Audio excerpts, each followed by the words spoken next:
তো খুলে দেখি। খুললাম। ও সিসি ক্যামেরা রয়েছে, ভালো তো। ভূত না, বাতাসে হয়তো লেগেছে।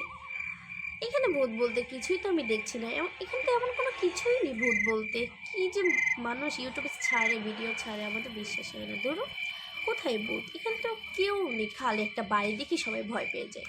কি মানুষের কোনো এটা কীভাবে লাগলো? কি কি আছে এখানে? না কেউ কেউ নেই। ইয়েটা বড়, গাড়িটা অনেক বড়, বাড়িতে অনেক তো বড়, কেউ তো নেই। কি আছে? কেউ আছেন এখানে? না, কেউ নেই। কি এখানে কেউই নেই, শুধু শুধু আমি বলেছি না কেউ নেই। কেউ নেই মনে হচ্ছে। কেউ নেই এখানে কেন? কি চান?